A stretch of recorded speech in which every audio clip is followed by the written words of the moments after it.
Hello, my name is Luke Bowman, and in this video I will perform two kinesiological evaluations on a mock client. The two movements I will be analyzing are one, a football throw, focusing on impaired glenohumeral external rotation, and two, a basic heel side turn on a snowboard, focusing on impaired dorsiflexion of the ankle. Let's begin with a detailed breakdown of the football throw from a kinesiology perspective. The football throw consists of 5 main phases: wind-up, early cocking, late cocking, acceleration, and follow-through. Each phase involves coordinated movement through the entire kinetic chain, starting from the ground and ending with the fingertips. Looking at the movement as a whole, just about every joint is involved and all planes of motion can be seen. The ankle, knee, and hip joints all move primarily through the sagittal plane, primarily through plantar flexion, knee extension, and hip extension, providing the lower body propulsion. Through the transverse plane, you can see the pelvis and the trunk. The pelvis rotates towards the target while the trunk follows through with thoracic rotation, transferring energy from the lower body up the chain.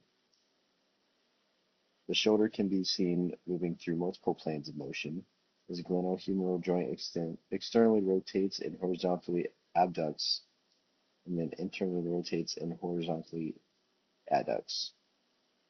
These occur primarily in the transverse and sagittal planes. Looking at the movement as a whole, just about every joint is involved and all planes of motion can be seen. The ankle, knee, and hip joints all move primarily through the sagittal plane, primarily through plantar flexion, knee extension, and hip extension, providing the lower body propulsion. Through the transverse plane, you can see the pelvis and the trunk. The pelvis rotates towards the target while the trunk follows through with thoracic rotation, transferring energy from the lower body up the chain. The shoulder can be seen moving through multiple planes of motion as the glenohumeral joint externally rotates and horizontally abducts, and then internally rotates and horizontally adducts. These occur primarily in the transverse and sagittal planes. To demonstrate an ideal football throw, here we have Tom Brady. An ideal football throw should have full external rotation at the shoulder, defined as 90 degrees or more, without scapular compensation, a stabilized core to control rotational energy and prevent hyperextension, smooth kinetic sequencing beginning with a strong leg drive and ending with the fingertip release, and a dynamic balance and posture, especially during the follow-through. Alright, Looking at this client's throw, we can observe reduced glenohumeral external rotation. Okay. This suggests a breakdown in the kinetic chain, When poor use of the stretch shortening cycle, and insufficient recruitment of stabilizers and prime movers, especially in the shoulder complex. This likely stems from tight internal rotators like pectoralis major and latissimus dorsi, and weak external rotators such as the infraspinatus and teres minor. The first intervention to fix these impairments is the sleeper stretch. This stretch targets the tight posterior shoulder structures. The client lies on their side with their shoulder and elbow at 90 degrees. Using the opposite hand, they will gently push the forearm down into internal rotation, holding for about 30 seconds. This helps to improve posterior capsule mobility and loosen up those tight internal rotators. The second intervention will be used to strengthen the weak external rotators. Using a resistance band anchored to at waist height, the client will externally rotate the shoulder with the elbow locked at 90 degrees. This will strengthen the infraspinatus and the teres minor and help to improve external rotation control and scapulohumeral rhythm. The next movement I will be examining is the heel side turn on a snowboard. This maneuver involves shifting weight towards the heels while carving across the slope. Success in this movement relies heavily on balance, ankle control, and proprioceptive feedback.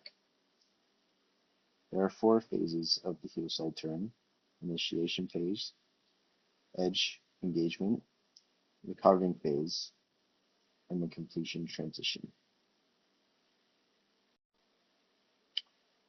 Looking at the joint actions and planes of motion, first we have the ankle joint, which moves primarily in the sagittal plane.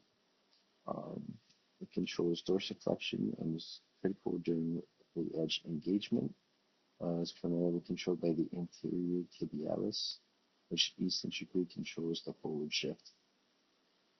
There's also the knee joint, which moves in the sagittal plane, and the hip joint, which also moves in the sagittal and frontal planes. The spine and the trunk also help in movement in the frontal and transverse planes,